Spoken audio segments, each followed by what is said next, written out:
Welcome back to the show, everyone. Today, we are brewing up an analysis of a household name, Tata Consumer Products Limited. That is right. TCPL, or Tata Consumer Products Limited, is a major player in the FMCG space. We are talking brands many of us use daily: Tata Tea, Tetley, Tata Salt, 8 O'Clock Coffee, Tata Sampann Pulses and Spices, and the recently integrated Soulful cereals. Plus, they have that big joint venture with Tata Starbucks here in India and significant international operations. They have also been busy acquiring companies like Capital Foods, makers of Ching's Secret and Smith & Jones, and Organic India. Quite the portfolio. So they have released their results. What period are we looking at, and what kind of reports do we have? We've got the audited financial results for the full financial year ended March 31st, 2025, and also the reviewed results for the fourth quarter, Q4 of that year. The board meeting approving these results was held on April 23, 2025.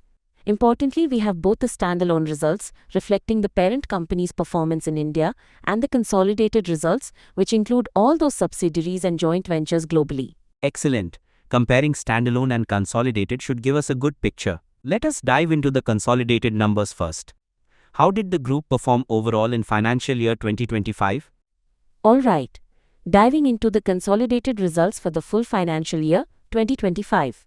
Revenue from operations really climbed, hitting 17,618.30 crore rupees, which is a solid 17% jump from last year's 15,205.85 crore rupees, or about 16% in constant currency and 12% if we exclude the recent acquisitions. Profit before tax, the PBT, also saw decent growth, landing at 1,776.55 crore rupees compared to 1,695.72 crore rupees previously. Now, the profit after tax or PAT for the group was 1,287.10 crore rupees, and specifically for the owners, it was 1,278.47 crore rupees. This boosted the basic earnings per share (EPS) to 13.06 rupees, up from 12.20 rupees in financial year 2024. So solid revenue growth on the consolidated side, translating into improved profit and EPS for the full year. What about the latest quarter, Q4 financial year 2025 on a consolidated basis? Alright, looking at the consolidated numbers for just the fourth quarter of financial year 2025, revenue jumped to 4,608.22 crore rupees. That's up 17% year-over-year from 3,926.94 crore rupees. Profit before tax also saw a good increase, coming in at 529.70 crore rupees, quite a bit higher than the 293.66 crore rupees in the same quarter last year.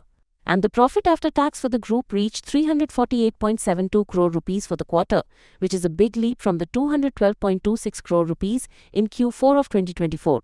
The notes do point out this profit growth was strong even with higher amortization costs from those recent acquisitions kicking in. Okay, strong finish to the year then on the consolidated front. Now, let us switch to the standalone results. How did the parent company fare in India? Right. Looking at the standalone picture for financial year 2025, revenue from operations reached 12,801.85 crore rupees for the full year, which is significantly up from 10,708.86 crore rupees in financial year 2024. The profit before tax or PBT showed healthy growth, coming in at 1,503.24 crore rupees compared to 1,335.03 crore rupees last year. And the profit after tax, PAT for the full year was 1,254.75 crore rupees. That's a nice increase from the 954.71 crore rupees reported in financial year 2024. And the standalone performance for the latest quarter, Q4 financial year 2025? Here is where it gets a bit nuanced for standalone Q4. Revenue grew strongly to 3,354.16 crore rupees, which is up 21% year-over-year from 2,772.91 crore rupees. The PBT was 358.79 crore rupees, higher than the 237.25 crore rupees in Q4 of financial year 2024. And the PAT came in at 276.90 crore rupees. That's a substantial 85% jump compared to the 150.07 crore rupees we saw in Q4 last year. Okay. Both PBT and PAT are up significantly in Q4 standalone year-over-year. I thought Note 1 mentioned some pressure. You caught that. Note 1 does say that compared to the corresponding quarter last year, the profit before exceptional items and tax was lower by 31%, mainly due to tea cost inflation and lower other income. However, the reported PBT and PAT for Q4 financial year 2025 standalone look much better because of exceptional items. The exceptionals. Let us talk about those. Were there significant one-offs in either standalone or consolidated results this quarter or year? Yes, definitely. For standalone Q4 financial year 2025, they reported a net exceptional gain of 80.20 crore rupees. This was mainly driven by a large fair value gain on remeasurement of contingent consideration, about 120 crore rupees, though it was partly offset by an asset write-down of 39 crore rupees and some restructuring costs. Now the crucial part is comparing this to Q4 financial year 2024, where there was actually a net exceptional loss of 166.94 crore rupees from things like fair value losses and write-downs. So that big swing from a loss last year to a gain this year is what really explains the huge jump we saw in the reported standalone Q4 PAT. For the full standalone year, the net exceptional gain ended up being 55.40 crore rupees. Then, looking at the consolidated Q4 financial year 2025, there was also a net exceptional gain, this time 45.32 crore rupees. It included that same 120 crore rupees fair value gain, but the offsets were larger, with asset write-downs of 72 crore rupees plus restructuring costs. And again, comparing to Q4 financial year 2024 consolidated, there was a big net exceptional loss back then of 215.80 crore rupees. For the full consolidated year though, the net exceptional impact was only a small loss of 5.11 crore rupees. Okay, that clarifies the standalone Q4 jump. It is driven by those exceptional gains compared to losses last year.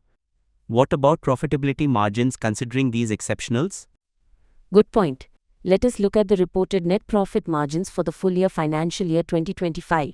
For simplicity, on the consolidated side, the PAT attributable to owners was 1,278.47 crore rupees on revenue of 17,618.30 crore rupees, giving a margin of about 7.3%, and the ratio table on page 24 confirms this at 7.31%. For standalone, the PAT was 1,254.75 crore rupees on revenue of 12,801.85 crore rupees, yielding a higher margin of about 9.8%, which the ratio table on page 11 also shows as 9.80%. Just for completeness, the operating margins reported in those tables are 9.41% for standalone and 10.79% for consolidated for the full year. Interesting that the standalone net margin is higher for the full year, perhaps influenced by those exceptional gains and maybe lower overheads compared to the consolidated group. Now, any major movements on the balance sheet, debt, equity, assets?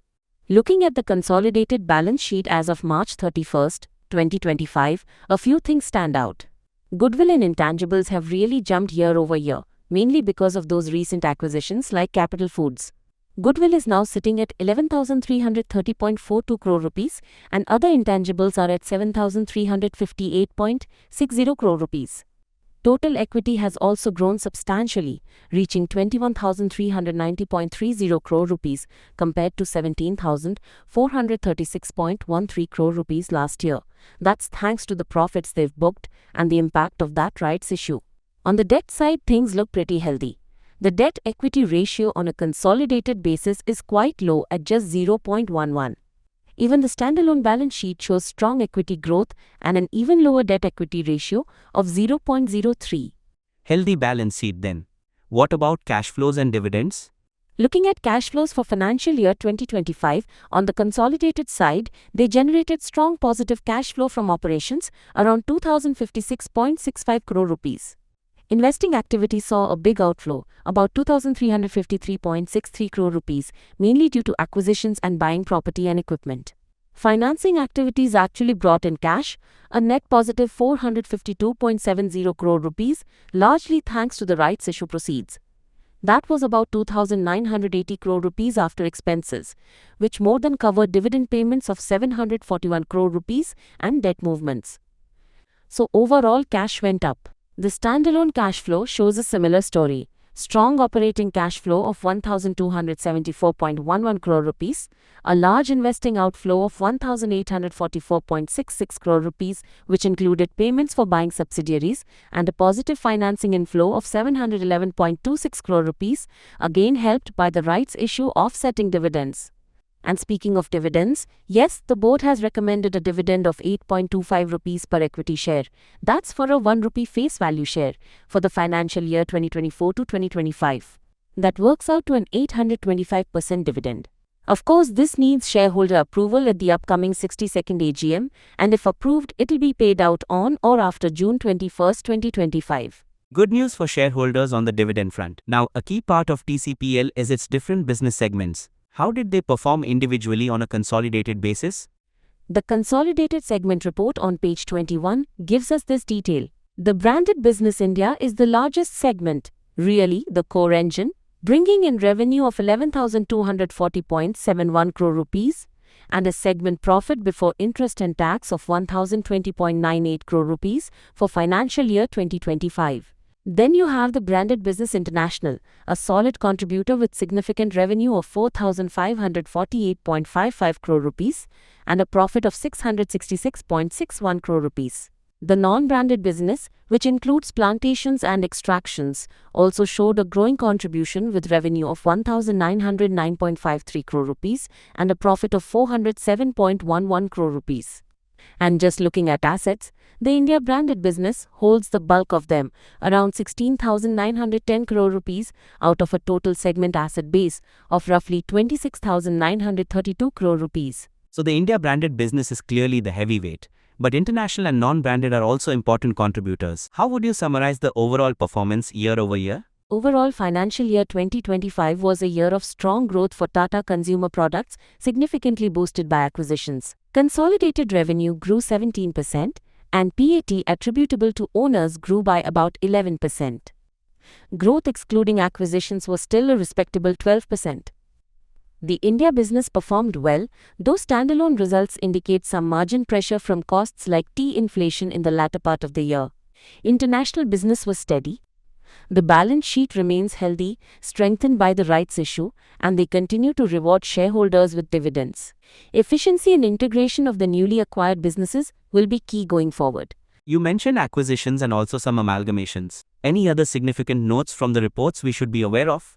Yes, a few key things from the notes. The acquisitions of Capital Foods and Organic India were major events impacting goodwill and future prospects.